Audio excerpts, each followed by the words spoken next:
Hey everyone, we had a couple of results over the weekend. The main one being the California Spring Fest, which happened, I think it's like San Gabriel, right? Not too sure about all the American cities. But yeah, a Spring Fest is a Spring Fest, so let's kind of take a look at it, right? So first off, we have the premium format, and we have pretty much the usual suspects, right? First place runs the Coutier, well not really Coutier, Highlander, a Steam Maiden lineup with a Thavis, which is pretty good for the ride down games that you'll be playing with a lot of the decks right now. The team name called Guess the Heavy, and you'd think that the heavy one is the Thavis player because, you know, compared to the other two decks, feels like that one will need to be carried the most, but you know, you never know. You gotta guess it, right? But then in second place you have the Goon Squad running Mega Colony, Spike Brothers, and the Leaders. So the Leaders one is a bit more of a rogue pit. We did see some results for it, but never anything like too how do you say it, like definitive. I think the Mega Colony pickup right now is basically because it's alright against Steam Maidens, right? You put down a Gridora and, you know, you kind of stop a lot of multi-attacks that Steam Maidens can do. But I'm not sure how good it is against, let's say, like a Highlander. It feels like just not a great matchup there. But also the Spike Brothers. So Spike Brothers is probably like the premier deck right now where you don't play the ride down game. You can just straight up ride up and just push damage. I think it's kind of slept on, right? A lot of people don't really respect that because they go, hey, it doesn't ride down, so it must suck. So, yeah, a few variants of Spike Brothers have been popping up. It should be pretty cool to see. There was I think it was like a small premium tournament in Japan as well that was won by a Spike Brother over the weekend. So, pretty cool, like premium Spike Brothers. And then third place of Plot Armor running Regalia, Great Nature, and Spike Brothers. So, and see there is no meta picks here, right? And then the last one is the Wholesome Nexus Boys running a Gridora, Steam Maiden, and a Gurgwet lineup. So some interesting decks there to see. Let's take a quick look at some of them. So first off, we have that Thavis list. This is actually a list that is kind of like seen a few more now. So let's kind of move myself so I'm not covering anything. Pretty much just, you know, the Thavis list. Now you have the text of the Genovius for the finisher. And then you also have the Raphiolis to kind of just make stuff. Pretty much, it was better when, like, Narukami was around, but, you know, making stuff is still pretty good, right? CB1 make some bodies is still nice. Otherwise, the rest of it is pretty straightforward. You know, Diantha, one Diantha now. And running, you know, Sanctitude, right? I know we have cut that one, but, you know, it's just a good all-around card, especially in Springfest when you might be facing random stuff. And also, good old Tidal Assault, a restanding Tidal Assault. So otherwise, it's a pretty standard and updated Thavis list right now, and I think it should just perform pretty fine, right? It's not, I personally don't think it was the heavy. Let's put it that way, right? Next we have is Gridora. So this is just, this is running, looks like old Gridora, so the one that locks down an entire column. But the reality is, like, a lot of people just pick their favorite grade 3 in Mega Colony, because some people don't even run any Gridoras. Some people run a more Cradle one. And then you just go into the better Gridora, the grade 4 Gridora, and just start locking your opponent out of playing the game. Full stop, right? And there's a few of these nice generic cards. Also got some new support. You know, the PR makes it, I guess, slightly better. Yeah, kind of like that. So yeah, just Gridora doing Gridora things, stopping your opponent from playing the game, and winning that way, right? So here we have the Spike Brothers deck. So always going the Rising Nova to copy stuff. You can basically copy anything, you know, Lucifer, or any grade 3 that's relevant. So like Lucifer, but then you have the Green On for the restand and the Juggernaut to restand as well. So you can make like nice aggressive combos from there, but then you also have the rest of the package, you know, attacking from the back row with the Agile fullback. And just like, you know, Ambush Dexter making cards, just a bunch of cards that make stuff. Right? They just make stuff that you can, you know, get a lot of multi-attacks going for it, and then just like pushing like a lot of damage. Or put a lot of pressure on at the beginning of the game before your opponent can start setting up, doing their combos, and just like ruining all their plays before they can just kill you, right? And then you have a nice follow-up with the Galley. So overall, pretty cool deck, right? I think it's definitely slept on a lot.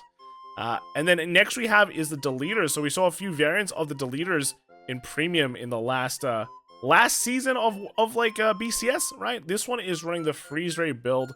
I know, you know, there were some hybrids of the Messiah stuff, But Freeze Ray is like kind of the one where you play it very, very safe. You just like, you go, I'm just gonna tank this turn and then just go into the deleter, right? We're not gonna do anything fancy. That's just how it is, and it is what it is, right? So going it that way, Freeze Ray's built Freeze Ray build, but it's basically just the one track of get the deleter on and then just start going into the nebula and restand. Given. They all start with G's, right? They all start with G's. And, you know, you got the Awakening Messiah as well to, like, stand the given and just keep on going like that, right? So, pretty cool, right? Then next we have the Regalia. So, Regalia kind of dropped off the last BCS season pretty much simply because, you know, if you want a restanding deck, you have something like a Bermuda Triangle that does that while riding down, right? So, yeah, but, you know, Regalia is still good, right? One thing that also dropped off is because, like, Narukami became, like, less powerful than... You know, Regalia is one of the Regalia's best matchups, kind of disappeared. So yeah, that's kind of it. But it's not a terrible deck by any means, right? It restands. The Vanguard restands multiple times. You get to skip the grade 2 game. You get to skip the ride down game because you are playing a ride up game. You're running straight up to grade 4, no matter if you go first or second. So they have to keep up with you, right? So it has that going for it, and still just a lot of Vanguard pressure. So you know, not a bad pick. And then we have Solemn's Big Belly deck. Wow. All right. Solemn's Big Belly deck that I think he scrubbed at France with, right? Just, you know, great nature these days, a bit copium. That's just how it is. But yes, it's just great nature doing what great nature has been doing for a very, very long time. Now with the added PR, right? We've been talking, a lot of people have been hyping up this PR. Let you just draw a billion cards once you get to that striding step. And, you know, I guess that's the key issue. Getting to that striding step without getting, like, rode down 10 billion times and being forced to ride up and, like, just eat damage. That's just, that's the sad part about it. But when you do get there, you do get to draw a billion cards. So I guess that's cool. But yeah, just great nature doing pretty much great nature things. You know, restand that one thing with, you know, the Crane Tiger, preferably the Rhino, and then hope your opponent dies, right? Another build of the Spike Brothers. This is pretty similar to the previous one, except, you know, some of the ratios are changed. I think he's running another Juggernaut Max, and also a Dudley Mason. Didn't really see that one before, I don't think. Can we, do we still have it? Yeah, here we go. So, yeah, we can see we can definitely see some small differences. But the game plan is still pretty much the same, right? As of now, I think the GB8 build I've pretty much just fallen out of favor because it's just way too slow, and you know there's so much more aggression nowadays that it's just yeah, and you have so many more options as like Spike Brothers. There's just really no point going in the other route. Just play the aggressive route that you have right now and just push for game ASAP. Yeah. Then we have the is it another one? Wait, do we have multiple? Did I screw this one up? Yeah, I think this is the same one. Anyway, I think this one is supposed to be, let's take a look, is the other Mega Colony list. So this one is running the new Ghidorah, it seems, right? The Cradle Ghidorah, going for a Cradle game plan. And there's kind of, I guess you can just like ride up and then just like stop all your opponent's cards or anything like that. Kind of interesting, I guess. You know, you get a Protect marker. Is that enough? Not really. I've never really been like, how do you say it, sold on this build, to be honest. In terms of like Mega Colony, I guess. So yeah, it did well, so that's cool, right? That's cool. And then lastly, we have that Gurgwit, the Gurgwit deck. So seemingly, you know, everyone forgot about Gold Paladin because, you know, hey, there's like so many other crazy good decks here. But guess what? You know, Percival's unrestricted. You can make so many Excel circles. The game plan really hasn't changed. You can even make even more circles and go into Ultima, right? That game plan is still there. You know, you still have your, you know, restriding and all that. So overall, the game plan for this deck really hasn't changed. It is running an interesting D card as well. This one is just lets you target a card with the same clan as your Vanguard and then put it into your hand. So yeah. I mean, everything's a Gold Paladin, so it just always works. You can always get specific cards you need, like, you know, you need another Percival, let's get that. If you need any key pieces, just get that. But yeah, pretty cool. Gurgit also adds an element of of defensive play. But you can also play it, you know, just a Gurgit style when you get to the point where, like, maybe I don't want to go into an Ultima for some reason. I can still make, because I have so many Excel circles, I can play V and just kind of do a lot of multi-attacks that way. So that kind of works too, right? Moving on, we do have V as well. So V turnout was actually pretty bad on the day, apparently. There was only like 10 teams that joined V, which kind of makes sense because V is in a pretty bad place at the moment. You look at this lineup, right? Basically, every team, well, nearly every team is running a Steam Maiden, except third place. But I think basically, the biggest problem with this format is everything feels a bit stale, right? We've been playing the same format for a very, very long time, so I feel like we're gonna need a big shake-up for everyone to kind of get into it again. And the first thing that needs to be done is getting rid of Steam Maiden, right? I think everyone's sick of Steam Maidens.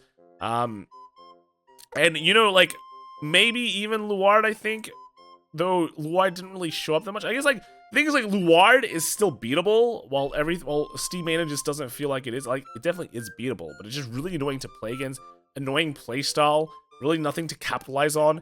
And, like, you just think, if, you know, this deck was gone, right? Think about how open the entire format could be, right? So, you know, first place of AJJC, so they were running Malkuth with the Steam Maiden and Luard. And then second was 0 to OT to pass, right? I'm guessing that's what it is. With Steam Maiden, with Astral Poet and a Maelstrom. Then X1 was running Altmile, Chaos, and Aquaforce, Stavis. And then the last one is We Are Water, running Steam Maiden, Leopold, and the Astral Poet. So like, just think about it. What can they hit? And this format might just like be more open than it currently is, right? There's a much more refreshing format, even though, like, you know, it doesn't get as many changes. You can still play your favorites without, like, facing Steam Maidens. Let's kind of look at some of the decks that were kind of unique. So first we have is the Malkuth deck. We have seen Malkuth popping up a lot. Of course, there's not that many teams in this one, so you don't have to play too much. You just have to high roll a bit and you can do it. And also it's teams, right? So, you know, you might be able to play against the weaker decks. So Malkuth taking it home, right? Actually taking it home, so pretty cool. Then next we have is the Maelstrom one. So we haven't really, you know, Maelstrom, it's been a while, it's all been Thavis, but Maelstrom still has the really annoying high roll that can happen. So you can't really underestimate that. And then we have the Altmile. I'm not gonna lie, what does Altmile even do nowadays? I think it can make 4 attacks, 4 big attacks. Can it? It got like a PR, right? It makes grade 2's boost. But it is a fan favorite, right? People still like Altmile, right? So, hey, it is what it is. And then lastly, you have the Chaos deck. So this one I thought would be Chaos Messiah, but when I jumped into it, it's actually just pure Link Joker Chaos, running the old, you know, it's kind of reminiscent of an older build, but it's just, you know, lock your opponent's stuff and don't let your opponent unlock, right? You have the deleter as well that just keeps things there. And then even Infinite Zero Dragon, wow. Pretty good. Just lock, right? And then lastly, for Springfest, we do have the standard ones.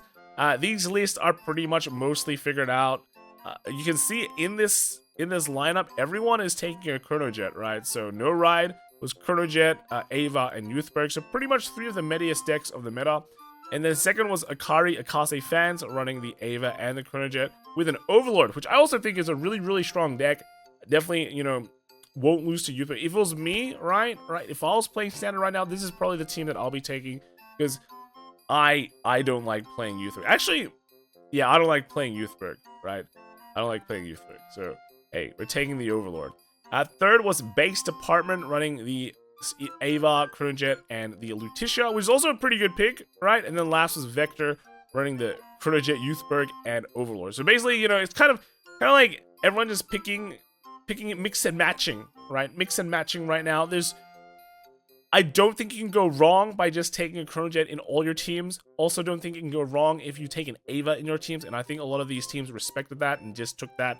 And your third slot can just be any deck that is relatively good. And you still have a lot of those relatively good decks, right? Youthberg, Overlord, Lutetia has been very strong in the previous formats. And, you know, they continue to be strong, especially with Overlord with the new support. But I'm sure there's a few more strong decks out there as well. Now, one thing I do want to say is that if you look in the Overlord list, you'll be going, wow, this is an Overlord list. And then you see these weird grade 2 cards. Like this one. Why are they running this? It's not a new tech. It's just that the Elder Hatchet Dragon, basically the new PR hasn't been updated into the deck log yet. So just look at this. If you see this grade 2, weird grade 2, then it's an Elder Hatchet Dragon. This deck is running some weirder stuff though, something that you probably won't normally see in a normal Overlord deck. So like the Drag Ritter Mitt Hat, right? But it does give you extra cards to draw, so that's always not a bad thing, right? And then lastly, we do have the an event, Crow's Nest VGCS, run by Crow, right? Good guy, good guy. And they're just running a standard tournament, getting 62 players, which is pretty good. And first place was Matthew Ann with the Chronojet. Second was Jordan Cook with the Chronojet. And third was Jalen Quick with an Archive deck. And then fourth was Nick Harp with the Lutetia deck. And, you know, it's interesting because Archive has randomly been popping up once in a while everywhere around the world. So maybe there's something going on there. But this is the Archive list. I know, like, some players back in the Set 8 format was also in Japan, was also playing some Archive. So maybe this is just kind of like a less explored venture, which I wouldn't be surprised because AO was just really good. But yeah, if the foreign scene, I guess, you know, in Trail, the last Japanese tournament, there was one Archive too, so it is being explored. This one is kind of strange though. It is running a few more like normally. I think you normally just max out the PGs, right? Don't worry about the Sanctitude. Also running some Combat Russia. Yeah, why not? Why not? But otherwise, the rest of the deck is kind of interesting. I haven't really seen this monster pop out that much though. But it's still a monster. Still a monster. So it fits the description, right? Anyway, that is it for this week. Talked a lot about the results. We do have a Japanese side product announcement coming this week. So that's tomorrow for Weiss and the day after for Vanguard. And there might be ban list stuff for Vanguard. So it'll be pretty interesting to see how Japan will change the format, if they make any changes at all, right? So that is it for this today. Let me know what you guys think, and I'll see you all tomorrow, right? Bye.